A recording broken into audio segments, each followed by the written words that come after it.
മറ്റൊരു വാർത്തയിലേക്ക് ലൈംഗിക അതിക്രമ കേസിൽ ജയിലിലായ സംവിധായകൻ രഞ്ജിത്തിന്റെ വക്കാലത്തൊഴിഞ്ഞ അഡ്വക്കേറ്റ് മുഹമ്മദ് സിയാദ്. രഞ്ജിത്ത് സംവിധായകനായ സിനിമയിലെ ICC അംഗമായിരുന്നു അഡ്വക്കേറ്റ് മുഹമ്മദ് സിയാദ്. വിവരങ്ങളുമായി ഷബ്ന ചേർന്ന വിവരങ്ങളുമായി. ഷബ്ന, എന്തുകൊണ്ടാണ് ഈ വക്കാലത്ത് ഒഴിഞ്ഞത്? എന്താണ് ICCയിൽ ഇക്കാര്യം പരാതി ലഭ്യമായിരുന്നുവോ? എന്താണ് ഇതിനു പിന്നിൽ?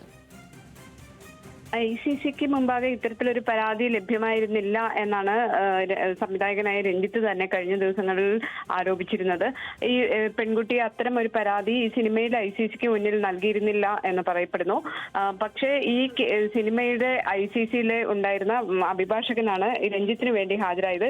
ഇതുമായി ബന്ധപ്പെട്ട് കുക്കു പരമേശ്വരൻ അടക്കമുള്ളവർ അത്തരത്തിലുള്ള പരാമർശങ്ങൾ അല്ലെങ്കിൽ ഈ ICC അംഗമായ അഭിഭാഷകൻ രഞ്ജിത്തിന് വേണ്ടി ഹാജരായതിലെ ഒരു ധാർമ്മികത അത് ചൂണ്ടിക്കാണിച്ചിരുന്നു.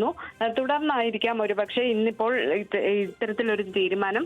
ഏതായാലും കഴിഞ്ഞ ദിവസങ്ങളിൽ രഞ്ജിത്തിന്റെ ജാമ്യാപേക്ഷയിൽ അടക്കം ഹാജരാകുകയും രഞ്ജിത്തിന്റെ റിമാൻഡ് അടക്കമുള്ള കാര്യങ്ങൾ കോടതിയിൽ ഹാജരായത് അഡ്വക്കേറ്റ് മുഹമ്മദ് സിയാദ് ആയിരുന്നു. തുടർന്ന് വക്കാലത്ത് ഒഴിഞ്ഞതായി അദ്ദേഹം അറിയിച്ചിട്ടുണ്ട്.